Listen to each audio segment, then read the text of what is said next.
فکر وکړو د دوی لپاره هر حکمرانانو قوانین جوړ کړي دي خو په هغه قوانینو باندې بیا عمل درآمد نه دی شوی. زموږ دا سپیشل افراد چې کوم دي د ډېرو مشکلاتو او د ډېرو تکلیفاتو سره مخامخ دي، که هغه د سرکاري ملازمتونو په حواله باندې دي، که هغه د شناختي کارت په حواله باندې وي. سنه سختکار پکې اوس زموږ د خور خبره وکړه چې د میډیکل سرټیفیکیټ چې به یې جوړو ډېر زیات مشکلات په پېښېدل ورته. سرزمین خان صاحب چې خبره وکړه د دې سپیشل افرادو حقوق په غصب کېدل، یو سړی به معذوره نه و او هغه به ځان په کرپشن او په جاري طریقه باندې به ځان به یې معذوره تصور کړو او د دغه حق چې دی هغه به یې ووو او د بل حق وهل چې دي نو دا سراسر ظلم او زیاتی و. بیا زموږ په دې پاکستان کې داسې نمونه واقعیت د روغو سره کېږي نو د دې سپیشل افراد سره خو به خصوصي کېږو. نو دا د دې دپاره پکار دا ده چې څنګه زموږ دې ملګرو فضل حکیم صاحب ته چې دا منتخب ایم پی دی هغه ته یې خبره کېښوده چې کم از کم د دې دپاره په 2014 کې چې کم قانون اسمبلۍ ته راوړی شوی او هغه قانون سازي د دې دپاره ونه شوه. پکار ده چې د دې دپاره په حقیقي معنو کې قانون سازي وشي. دوی چې په دې کې د خپل کم ارټیکل یې ورکړي دي په دې ارټیکلو باندې د پاکستان چې کوم حکمرانان دي 83 کاله د پاکستان د جوړېدو شو او دا قوانین جوړ شوي دي خو په دغه قوانینو باندې وکیلان صاحبان ناست دي په دې باندې یقینا چې عمل درآمد پرې نه کېږي. چې که عمل درآمد پرې کېدی نو موږ به د مشکلاتو او د تکلیفاتو سره به موږ مخامخ نه یو.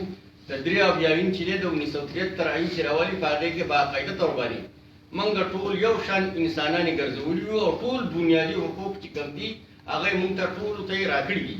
نن به موږ نه په ایم پی ای پسې به ګرځېږو، نه به موږ په ایم این ای پسې به ګرځېږو، نه به موږ په وزیر پسې به ګرځېږو، خو د دغه آیین د لاندې به موږ ته دا خپل ټول حقوق په میلاوېدل او دلته اساني وه او خوشحالي به دلته وه. نن تاسو وګورئ چې د 83 آیین چې دی هغه نن موږ د خپلو پښو لاندې ښودلی دی. په آیین باندې په پاکستان کې څوک عمل درآمد نه کوي. نن زموږ ملک چې دی بغیر آیینه چلېږي. که آیین دلته چلېدی نو دلته به د قانون باقاعده بهترین حکمراني به دلته جوړه وه. دلته به د امن و امان یو بهترین نظام به دلته جوړ و. نن دلته د امن و امان نظام چې دی مکمل طور باندې ناکامه دی. تاسو ولیدل چې نن دا ملک کم طرف ته روان دی، انارکۍ طرف ته روان دی.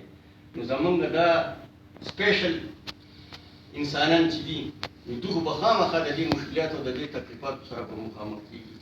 نن چې دوی چې څلورو واړو اسمبلیانو کې د دوی باقاعده طور باندې نمایندګي پکار ده، څنګه چې د نورو د اقلیتو دپاره ده، د زنانو دپاره ده، نو پکار دا ده چې په دې باندې عمل شوی وي. په هر اسمبلۍ کې، په خیبر پښتونخوا کې، په بلوچستان په اسمبلۍ کې، پنجاب په اسمبلۍ کې، د سند په اسمبلۍ کې، ګلګت بلتستان او سروج چې په هغې کې باقاعده طور باندې حقیقي نمایندګي د دوی.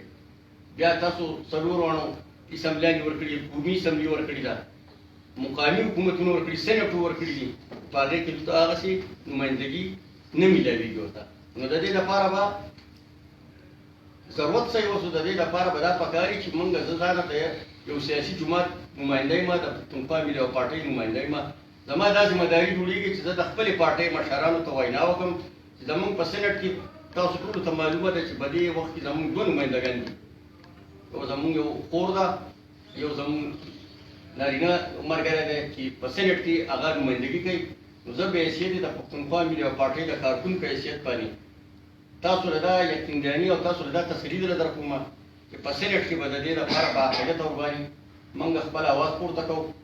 ستاسو دا سفارشات چې کوم دي دا به باقاعده طور باندې موږ هغه فورم ته وړو چې په کوم فورم کې دا مسایل بحث کېږي او د سیاسي کارکون په حیثیت باندې به انشاءالله تعالی چې موږ به په هر فورم باندې کوو. د سیاسي کارکون په حیثیت باندې په دې وخت کې اقبال حسین د پاکستان پیپل پارټۍ په نمایندګۍ راغلی، کېدای شي نور ملګري هم د سیاسي جماعتونو راغلي، وکیلان صاحبان به په خپلو فورمونو کې. خو دا زموږ د ټولو ذمهداري ده. بیا د خواجه سراو تاسو خبره وکړه، پکار دا ده چې موږ به حیثیت د سیاسي کارکون چې نورو خلکو له ځو او دعوت ور ورکوو په خپلو پارټیانو کې موږ شاملو. نو موږ له پکار دا ده چې موږ لاړ شو او هغو سره هلته کې کینو او هغه موږ په دې خبرو باندې کنوینس کړو او په دې خبرو باندې مطمئن کړو خپل پروګرام